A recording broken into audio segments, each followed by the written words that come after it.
Welcome back to Kids, Chaos, and Killer Campaigns, the podcast for marketers who are juggling client calls in the carpool line, trying to make campaign decisions while cutting the crust off sandwiches, and wondering if it's okay to take a team call with a basket of laundry in the background. Today, I'm diving into something that I know most mom marketers feel, but don't always talk about: mom guilt. Specifically, mom marketer guilt. That constant feeling like you're never fully winning at home or at work, like you should be doing more, doing better, or just how being in two places at once. Whether you work from home, work in an office, or travel for work, this one's for you. Because no matter where we work or how we work, mom guilt always finds a way to sneak in. Today, we're going to focus on 4 guilt traps that rear their ugly head for all mom marketers. The first guilt trap is that I should be more present. You've probably had this moment. You have the can't miss planning meeting on your calendar, the kind with department heads, decision makers, and timelines that impact you for the next 6 months.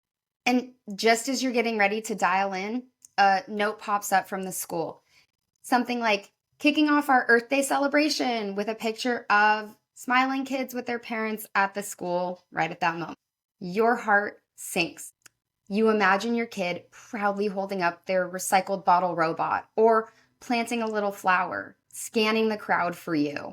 And suddenly, your confidence wavers. Should I be there instead? Am I missing the stuff that really matters? Last month, that was me. My girls' preschool had a little spring into sustainability event, complete with songs, snacks, and planting in soil. And I couldn't go. I was presenting campaign updates to our stakeholders, and when my daughter got home from school that day, she handed me this little tiny biodegradable pot that she'd planted a seed in. And she looked at me and she said, "Mommy, I made this for you because you couldn't come to school today because you were busy working hard." Which was true. I really was working hard, but ouch. So here's the truth. You can love work and your kids and still feel torn. That doesn't mean you're doing it wrong. It means you care a lot. So here's a little tip. When I travel for work, I still read bedtime stories every night I'm away over FaceTime. No matter where I am or no matter what I'm doing, when my husband tells me it's bedtime, I step away for 5 minutes, even if it's from an important dinner with clients or with my team, and I read my daughters a bedtime story. It's our way of ending the day together, no matter where I am. And when I'm home, as I've said on past podcasts, I carve out 5 minutes of playtime during our morning routine. Whether it's a quick puzzle, coloring a quick picture, piggyback rides, or even just pretending we're kitties while we brush our teeth. And yes, that is indeed a thing in our house. These tiny rituals seem small, but they're powerful. They remind my girls, and honestly, me too, that we're still connected, even when my schedule is pulling us in different directions. Guilt trap number 2, I should be working more. On the flip side of those days when you wish you could leave work to be at school are the days when you have to leave work early for preschool pickup, or you're up all night with a sick kid and your to-do list is laughing in your face. You feel behind, not just in your personal life, but in your marketing KPIs, your team messages, and your team updates. Recently, my 3-year-old was home from school with a fever for 3 straight days, and somewhere between refilling her medicine dropper and rescheduling a campaign update call that I had on the calendar, I felt like I was failing, both as a mom and as a marketer.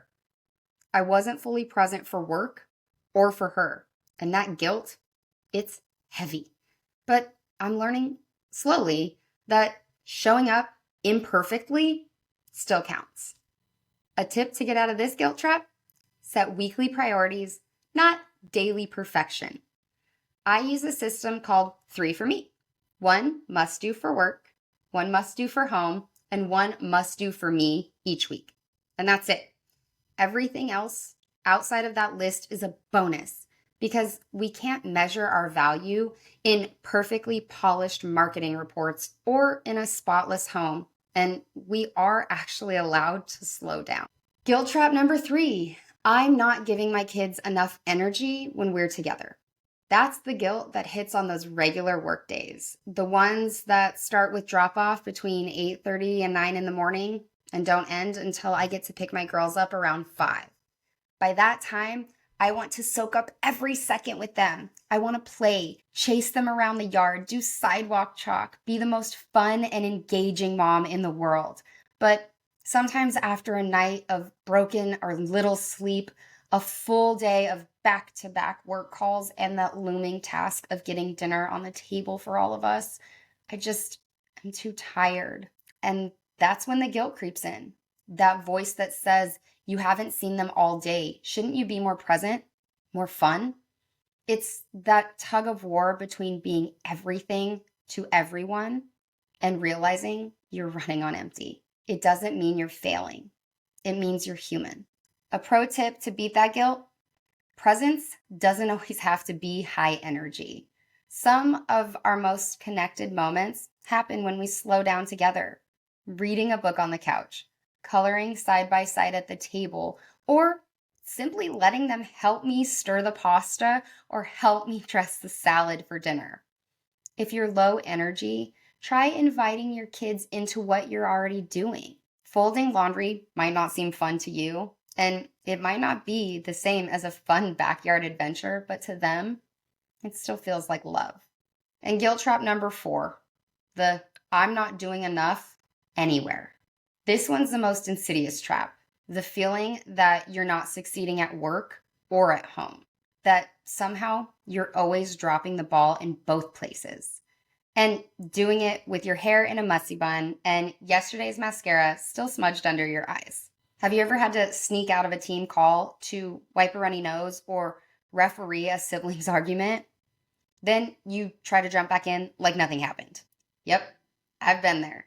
Last week, I had an 8 a.m. call dropped on my calendar, so my husband was in charge of taking our girls to school that day. But my 5-year-old barged into my office mid-call, demanding that I do school drop-off that morning and not Daddy. I muted fast and quickly calmed her down, promising her that I would pick them up from school and that we would have lots of special time together after I picked her up. I shuffled her out of the room and finished the meeting. It all worked out, but for a split second, I felt that pang of self-doubt, that what does the rest of my team think about me? Other people make it into the office by 8 a.m. and I have a 5-year-old interrupting my calls. When you're constantly toggling between roles, marketer, mom, manager, meal prepper, snuggler, scheduler, it's easy to feel like you're not fully nailing any of them. One minute, you're trying to write a campaign strategy, and the next, you're wiping toddler tears and wondering if you've dropped the ball at both ends. But here's what I've learned. Just because it's messy doesn't mean you're failing. It means you're in the middle of doing something incredibly hard, building a career and a family. And no one gets it perfectly right every day, or perfect any day. It's time for us to stop measuring success by how seamless it looks. Because the reality,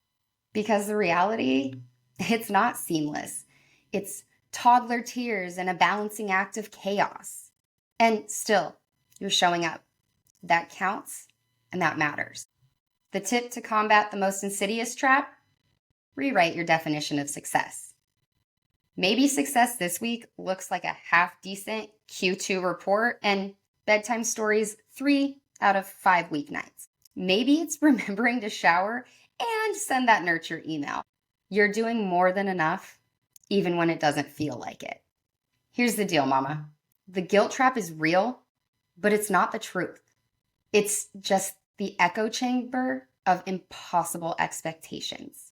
So let's replace that with grace. Celebrate the small wins. Set your own rules for what balance looks like, and remind yourself that your kids don't need a perfect mom, they just need you. And the same goes for your coworkers and clients. Your challenge for this week: the next time that mom marketer guilt creeps in, ask yourself, would I expect this of my best friend? And if the answer is no, it's time to let that guilt go. And hey, in case no one told you today, you're doing a great job. Thank you so much for checking out this podcast. I'd love to hear the topics you want to hear discussed, so please drop them in the comments or shoot me a line on LinkedIn. I encourage you to subscribe to the podcast, leave it a review, and share this week's episode with a mom marketer who could use that gentle reminder that while mom guilt may be real, it's not the truth. I'd love to connect on LinkedIn to stay in touch through this journey. My LinkedIn will be dropped in the show notes, so you can click there and shoot me that connect request. Next week, we're going to be diving into analytics for beginners, what metrics matter most, and how to track them. In the meantime, enjoy the kids, enjoy the chaos, and I'm wishing you all killer campaigns.